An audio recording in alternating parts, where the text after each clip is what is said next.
Tēnā koe, ko Warren Fraser taku ingoa, huri tēnei o Ngāti Raukawa ki te tonga.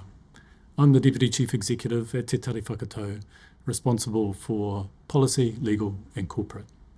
I've previously led treaty settlement negotiations from the Bay of Plenty, down the east coast to the Wairarapa and out to the Chatham Islands, and I've been a witness at the Waitangi Tribunal on several occasions.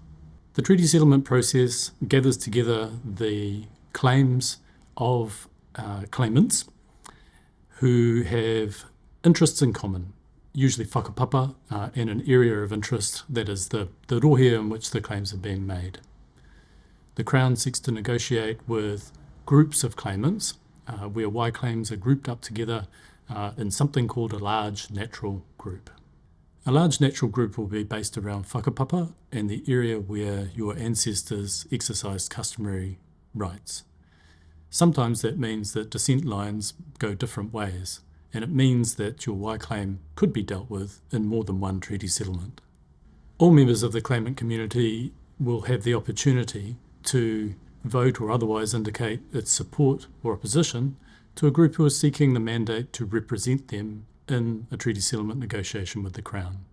The claimant community is updated throughout the negotiations process by its mandated entity, and when it reaches an agreement with the Crown, the deed of settlement is put back to the claimant community for a ratification vote. As part of the mandating process, the claimant community is invited to make submissions on the mandate and the group seeking that mandate. Negotiations lead to the settlement of all historical treaty claims in the area and for the claimant group to which you whakapapa. Redress in a treaty settlement will cover historical redress, that's typically Crown acknowledgements of the breaches of the Treaty of Waitangi, together with an apology. Commercial redress, that's the money and maybe property. And cultural redress, those are the things that reflect the group's interests in the area. It may be the protection of waihi tapu, it may be influence over decisions of natural resources like rivers and mountains in your area. The underlying aim of treaty settlements is to restore the Crown's relationship with the group it is settling with. But that's not the end of the relationship. There's an ongoing relationship between the Crown and Māori, so historical treaty settlements are only part of the Māori-Crown relationship. The treaty settlement process is not perfect, but I think it's worthwhile. It's a genuine attempt to address our colonial past and to acknowledge some of the events that happened. It's about reconciliation and about setting a platform for a more positive relationship into the future. The Waitangi Tribunal was a permanent commission of inquiry. It was set up in 1975 under legislation, the Treaty of Waitangi Act.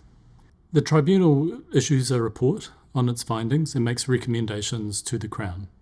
This is where the Tribunal, having heard the evidence of claimants, can make determinations about where the Crown breached the Treaty of Waitangi. Those might be for things that the Crown did or the things that the Crown failed to do.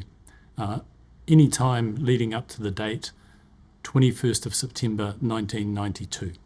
That's the date on which Cabinet adopted principles for the Crown to settle historic Treaty of Waitangi claims.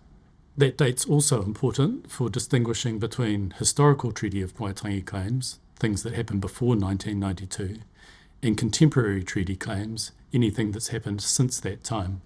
Contemporary treaty claims can still be taken to the tribunal today.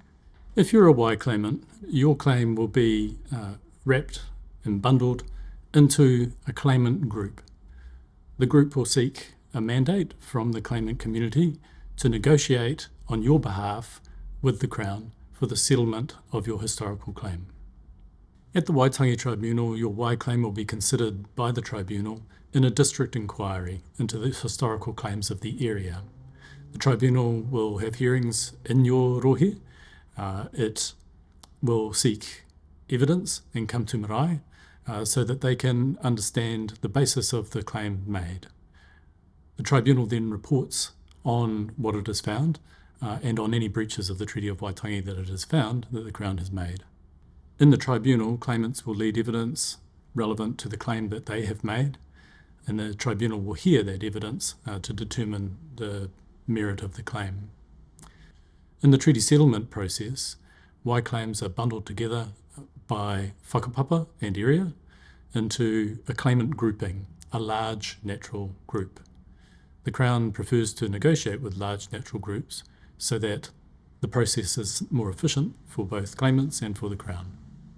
In the treaty settlement process, individual Y claimants have a lesser role in favour of a mandated group who is given the support of the claimant community to negotiate on behalf of all Y claimants in that area or who whakapapa to a common ancestor.